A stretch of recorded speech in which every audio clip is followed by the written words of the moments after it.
Well, hello everyone. This is Wilson Cole. I'm president of Backdoor Hire Solutions. We're, of course, the creators of backdoorhires.com.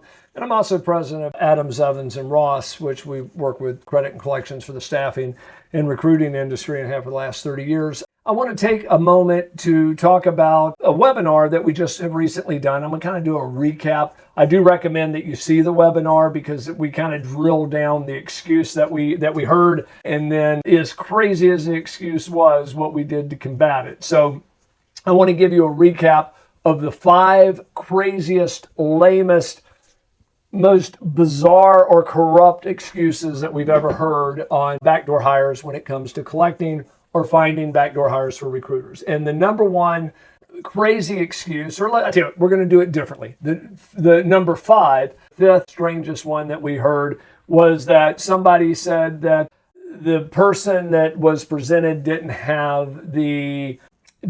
have the qualities that they were looking for, and they were re-educated, or they went out and got the qualifications and then they came back to them on their own, like 6 months later. And so they considered that a different person now because they had a different set of qualities or a different skill set.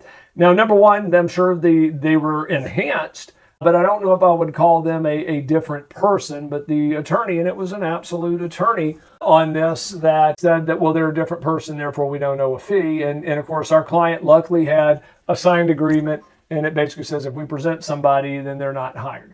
The other thing that the number 4 crazy excuse that we heard was, we're not going to pay the recruiter because the candidate that they placed ran off with the HR manager's spouse or wife. And so maybe they knew each other. I have no idea what was going on, but literally they were not going to pay because the candidate ran off with the HR manager's wife. So that one was pretty bizarre. We were able to get that one resolved, but just kind of weird stuff. Now keep in mind, that's number 5 and 4, so they're going to get, in my opinion, a little bit more bizarre from there.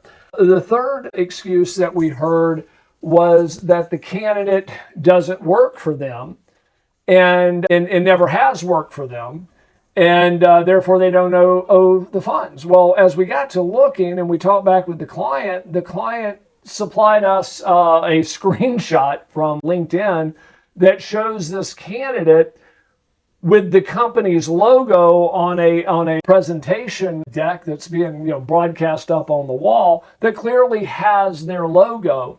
And their argument was, well, he works for he's his own LLC. Well, I can tell you, as we started looking at it a little bit more, we found out that this company was actually paying to set up these LLCs and put these guys in, not even as independent contractors, but almost as distributors. And that one we actually had to sue to be able to win.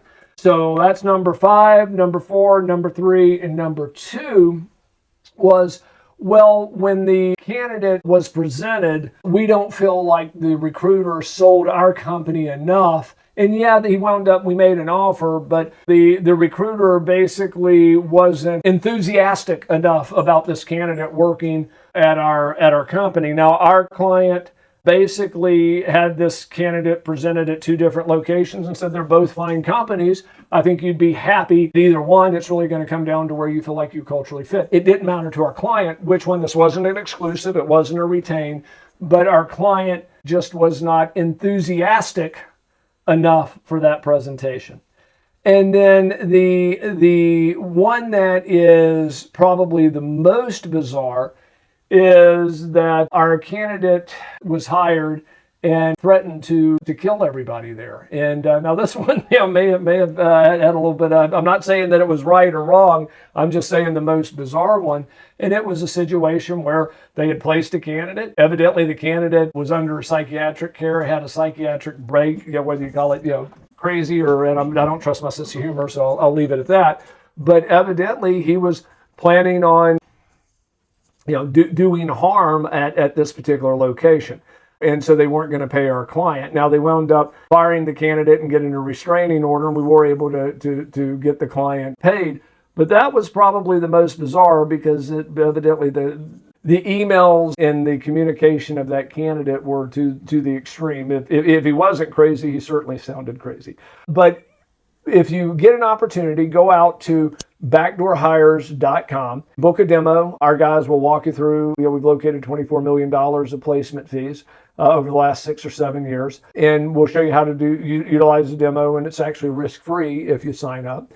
And then if you want to discuss a collection issue, visit us over at our other company, Adams, Evans & Ross at staffingdebt.com. Book a 30-minute free consultation with either myself or one of our staff attorneys. And also keep an eye out in the coming months and the coming weeks. We're promoting some of these longer form webinars that really go through and give you a lot of tools. And so certainly love to see you on one of those webinars. It's absolutely free. It's just our give back to the industry. Thank you. Hey guys, it's Wilson again, and this video was brought to you by Backdoor Hiring Solutions. And if you like the content, make sure that you click the like button, and also if you want to receive additional videos, then please make sure to subscribe to our channel. If you'd like to learn more about our software, please visit our website at backdoorhires.com.